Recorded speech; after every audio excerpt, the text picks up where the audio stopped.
The Parable of the Monk and the Cat. Once there lived a great monk who lay on his deathbed.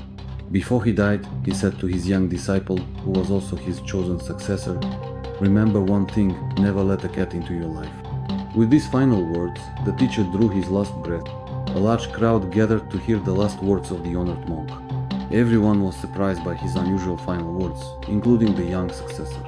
He kept pondering, "Why shouldn't I let a cat into my life?" The teacher was cremated with full rituals and honors. However, the young monk was still puzzled and kept thinking about his teacher's final message. He couldn't grasp its deeper meaning. There was also an old monk living in the monastery who had spent many years by the teacher's side and had closely observed his life. Although he was wise, he was not chosen as the successor because of his advanced age and declining health. Noticing that the young monk had been lost in thought for several days, the old monk approached him and asked, "Why do you look so troubled?" The young monk replied, "Before he died, the teacher told me not to let the cat into my life, and I don't know what he meant by that." The old monk smiled gently and said, "My dear friend, perhaps you don't know. There's a long story behind this." And he began to tell this story. Long ago, when the teacher was a young man, he renounced his home, his wife, and his children. To seek the truth, he went deep into the forest and began living near a small village. Every day, he would go to the village to beg for food. The villagers were always happy to see him there. They often sought his advice and, out of respect, built him a small bamboo hut. The monk had only 2 robes, but the problem arose. When rats started sneaking into his hut and gnawing on his clothes, it caused the monk great inconvenience. He shared his concern with the villager. One of them suggested, "Why don't you get a cat? It will chase away the rats." The monk found this idea reasonable and accepted a cat from the villagers. As expected, the cat scared off the rats. But now, a new problem arose. He needed to feed the cat, and for that, he had to go to the village several times a day to ask for milk. He shared his new concern. A villager said, "Instead of coming to the village several times, why don't you get a cow? If you have a cow, you'll have milk for the cat and for yourself. We can give you a healthy cow." The monk agreed and got a cow. But soon he realized the cow needed grass and regular care. Since the monk spent most of his time meditating, it was difficult for him to go to the village several times to ask for grass. He shared his concern with the villagers again. The villagers said, "It doesn't seem right for a monk like you to go around every day asking for grass. You should have someone to help you." They offered a solution. "There is a widow in our village. Her husband has died, and she has no family.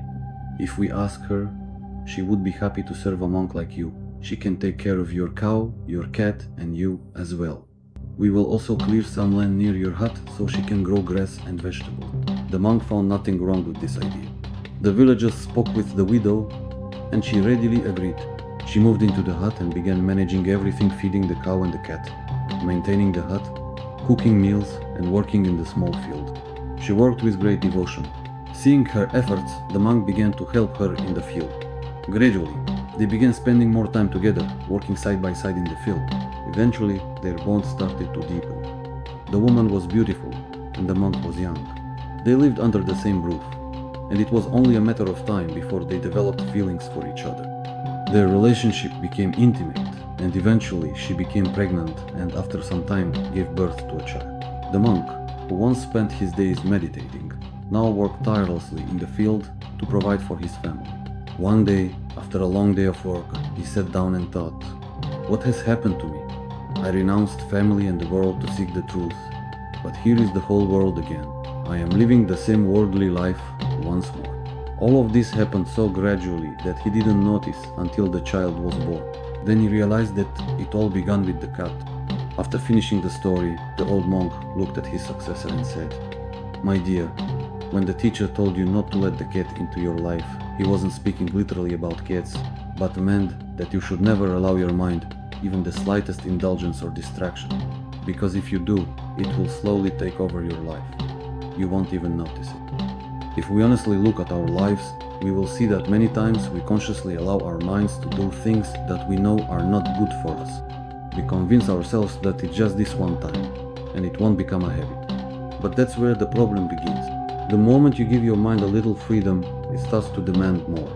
And without realizing it, you fall into this trap. That's how addictions and bad habits are born. Take unhealthy food as an example. We know it's harmful, but we give in just once. And over time it affects our health, energy and life. The mind is extremely powerful. It can be your best friend or your worst enemy. A well-controlled mind can take you anywhere, while an uncontrolled one can drag you to places you never wanted to be. A mind without control is like a speeding car without a steering wheel or a train without tracks. There's speed, but no direction. And that's dangerous. That's why you must learn to control your mind and direct it. Otherwise, he will take control of your life. Even the great monk gave his mind a little freedom. And this one choice brought him back to the very world he had once renowned. So never get a cat. No mental indulgences. Because once you let him in, he will quietly take over your life before you even know it. If you enjoyed the video, give it a like, subscribe, and be sure to tell us in the comments what kind of cats you have. See you next time.